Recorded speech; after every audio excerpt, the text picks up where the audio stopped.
Hello दोस्तों, welcome back to my YouTube channel. दोस्तों, आज हम जिस वर्ड के बारे में जानने वाले हैं वो वर्ड है एट। 88।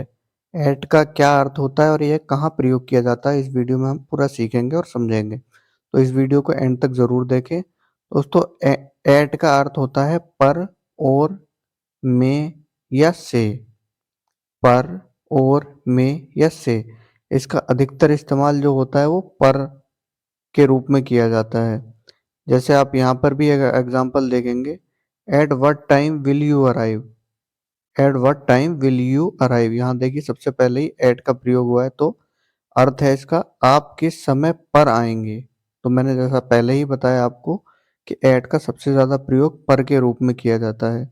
जैसे पर के रूप में कहाँ कहाँ किया जाता है, किसी लोकेशन पर, मैं पार्क में हूँ, I am at the park. किसी टाइम पर अगर हम देखें तो हम 3 बजे मिलेंगे, लेट्स मीट एट 3 PM। यहाँ पर भी एट का प्रयोग किया गया है, ये टाइम पर की बात हो रही है।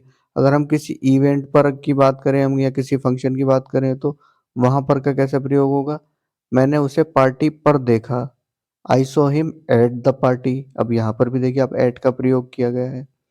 अब मैंने इसका एक और अर्थ बताया था, मे के रूप में भी इसका प्रयोग होता है। जैसे वह अस्पताल में काम करती है, she works at the hospital. यहाँ पर भी एट का प्रयोग किया गया है।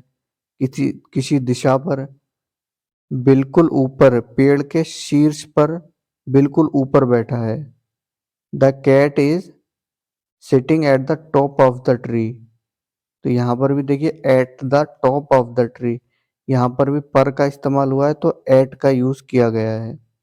तो एट का मतलब आप बेसिकली समझ गए होंगे कि इसका अधिकतर प्रयोग पर के रूप में किया जाता है। जैसे मैंने आपको बताया किसी लोकेशन पर, किसी टाइम पर, किसी इवेंट पर या किसी दिशा पर, तो वहां पर अगर पर बोला गया है हिंदी में, तो हम अंग्रेजी में वहां एट का इस्तेमाल